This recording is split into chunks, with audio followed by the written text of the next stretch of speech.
Kami dari kelompok 6 ingin menjelaskan mengenai modul 5 dengan judul menentukan koefisien atenuasi bahan dengan simulasi red lab. Tujuan kami melakukan praktikum ini adalah untuk menganalisis koefisien atenuasi bahan dengan detektor Geiger-Müller.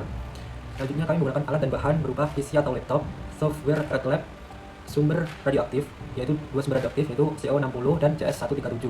Kemudian untuk instrumennya menggunakan high voltage, pre-amplifier, amplifier, counter, dan lempeng aluminium. Itu dasar teorinya. Dalam instalasi nuklir dan unit radiologi, proteksi radiasi merupakan aspek penting untuk melindungi pekerja dan masyarakat umum dari paparan radiasi berbahaya. Salah satu upaya proteksi adalah dengan menggunakan perisai atau shielding antara sumber radiasi dan pekerja, memungkinkan pekerja beroperasi pada jarak aman tanpa melebihi batas dosis yang ditetapkan. Bahan seperti aluminium sering digunakan sebagai perisai karena efektivitasnya dalam melemahkan radiasi. Kemudian, koefisien atenuasi. Koefisien atenuasi suatu bahan serap radiasi bergantung pada jenis bahan, meliputi nomor atom dan densitas, dan energi sinar gamma.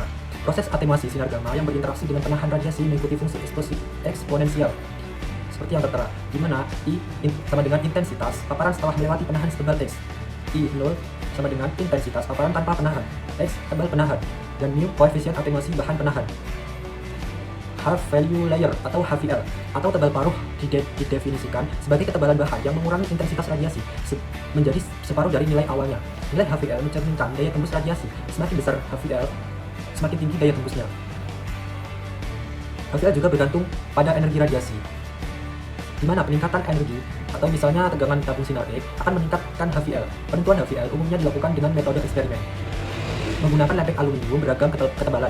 Ketebalan yang mengurangi intensitas radiasi hingga 50% dibandingkan tanpa perisai diidentifikasi sebagai HVL.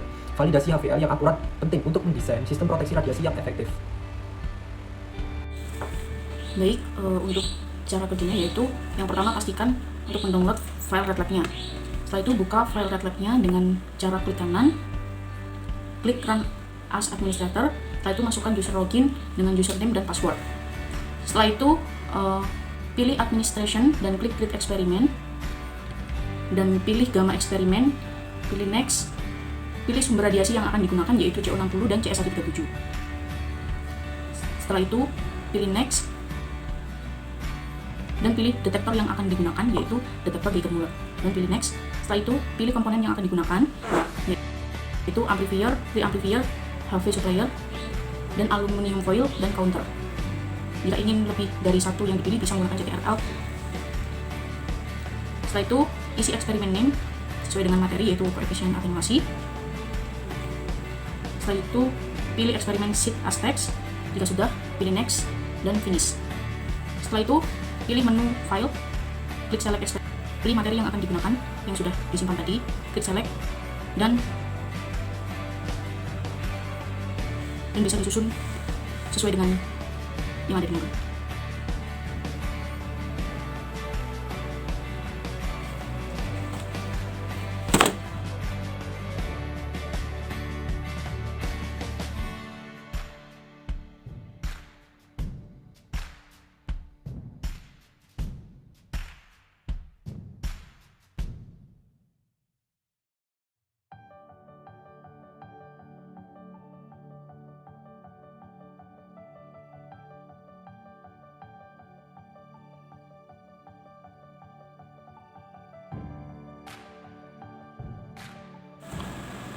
Setelah semuanya sudah tersusun, jangan lupa untuk mengganti waktunya menjadi 60 detik dan 1 volt dan menggantikan ke KV, dan jangan lupa juga untuk menyalakan HV power supply-nya. Setelah itu bisa memberikan sumber radiasi yang akan digunakan yaitu CO60 terlebih dahulu. Jika sudah, baru kita klik run dan klik clear. Ambil pendataan sebanyak 3 kali. Untuk pendataan yang pertama tanpa shielding. Jika sudah mengambil 3 pengukuran, bisa dimatikan untuk HV power supply-nya dan untuk waktunya, dan baru kita menambahkan aluminium foil-nya.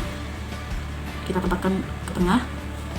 Setelah itu kita ubah untuk ketebalan aluminium foil-nya yaitu 5 mm. Jika sudah, kita nyalakan kembali HV power supply-nya dan kita run. Ambil data sebanyak 3 kali.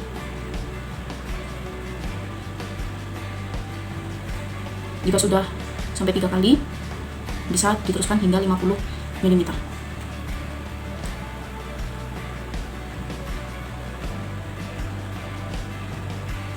Dan jika sudah hingga sampai 50 mm, kita bisa mengganti sumber radiasinya ke sumber radiasi berikutnya, yaitu CS137.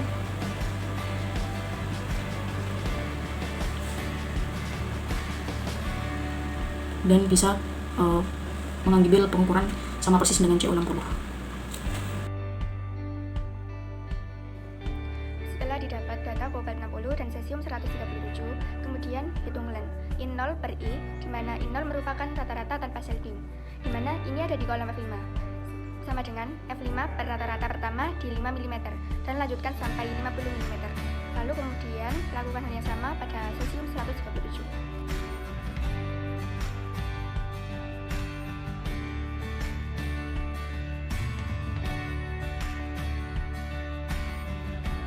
Kemudian dilenkan dengan cara sama dengan len, buka kurung, geser kursornya, tutup kurung, enter, ulangi hal yang sama pada data cesium 137.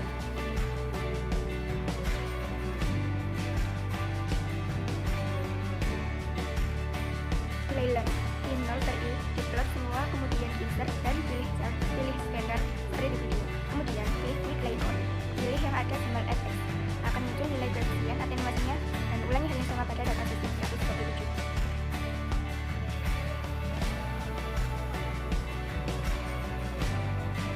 Setelah didapat nilai serap atau koefisien bahan yaitu 0,0012 untuk kobalt 60 dan 0,0077 untuk cesium 137. Kemudian hitung intensitas paparan setelah melewati shielding. Menggunakan rumus dari dasar teori awal untuk membuktikan bahwa aluminium mampu menyerap sebagai ion radiasi. Berikut contoh pengukuran kobalt 60. Rata-rata tanpa shielding bernilai 3167 μ, yaitu koefisien atenuasi bernilai 0,0712 dan X-nya adalah ketebalan aluminium, yaitu 5 mm. Ulangi dengan mengganti nilai X-nya dengan 10 mm dan seterusnya.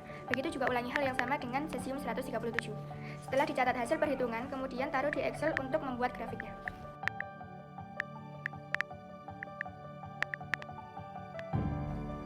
Dari grafik perhitungan terlihat menurun, semakin besar ketebalan penahan akan semakin kecil nilai intensitas. Pembahasan. Jika bahan shielding yang digunakan adalah timbal, maka ada beberapa hal yang mungkin terjadi.